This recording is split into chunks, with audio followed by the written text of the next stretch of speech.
Please join me in the recital of a chapter Tehillim for all the tragedies happening worldwide, and the biggest tragedy, the Golus. Eibishter, take us out. Shir lamalois eso einai lehohorim me'ayin yovi ezri. I lift my eyes up to the mountains. Me'ayin yovi ezri. Ezri mimadeno yesi shemaim v'oretz alit elam v'traglecha lyonim shemrecha. הנה לא יונם ולא ישן שם ישראל, אדוני שומרך אדוני צילך יד ימינך, יום השמש לא יכך, וירח בלילה, אדוני ישמרך מכל רע, ישמור עז נפשך, אדוני ישמע צאצך, ויחם מעתו ויד עולם. Let's take some tzedakah.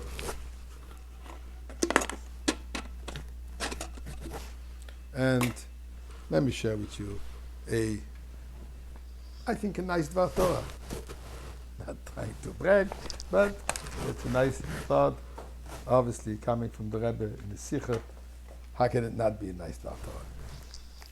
So, on the Parsha this week, Torah says the following in chapter 22, verse 31, 32. Lamed Aleph, Lamed Beis. Ushmarte mitzvosai. You should guard my mitzvahs, observe my mitzvahs. V'asisem oisam. Should perform them. Ani Hashem, I'm your God. I'm God. In other words, you do it because I'm God.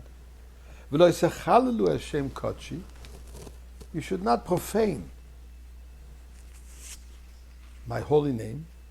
V'nigdashti b'soich b'nei Yisrael, and I shall be sanctified amongst the Jewish people. Ani Hashem, I am God. Mekadishchem, sanctify you. By you sanctifying my name, you become sanctified. What does that mean? So Rashi says, "V'nigdashti mesoyer atzmecho v'kadesh shemi." You actually have to be willing to give away your life to sanctify God's name. In fact, there are 3 situations that we are obligated to allow ourselves to be killed for it. Example, which are those 3, I should say?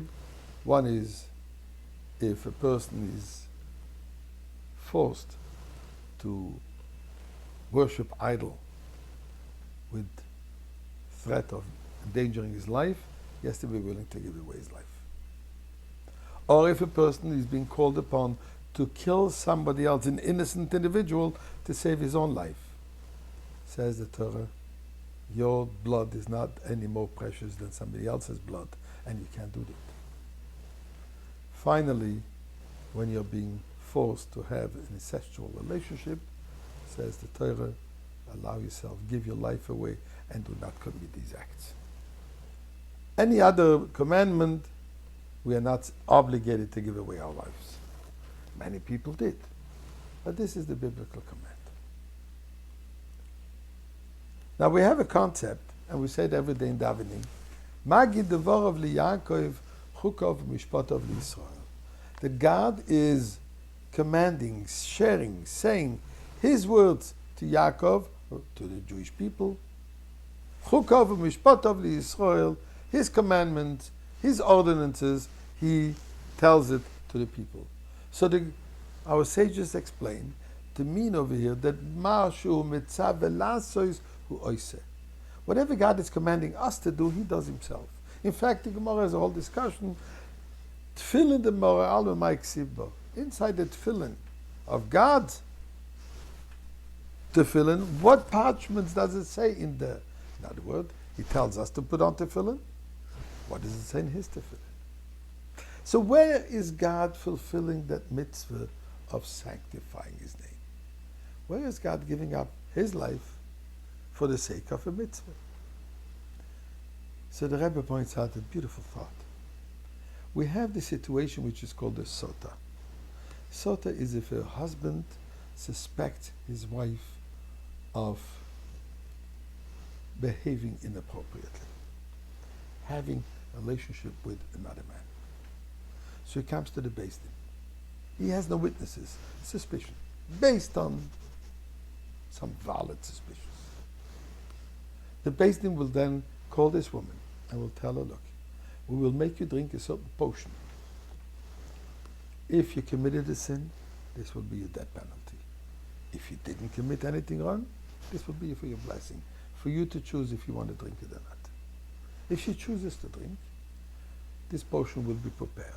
But in this potion is a written parchment with God's name on it, which has to be erased. We know that erasing God's name is forbidden.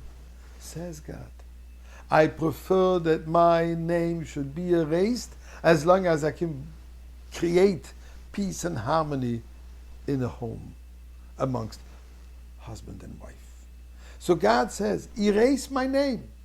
In other words, he's going Mesirus Nefesh. He's sacrificing his own name. He's sacrificing his own quote-unquote life for the benefit of us.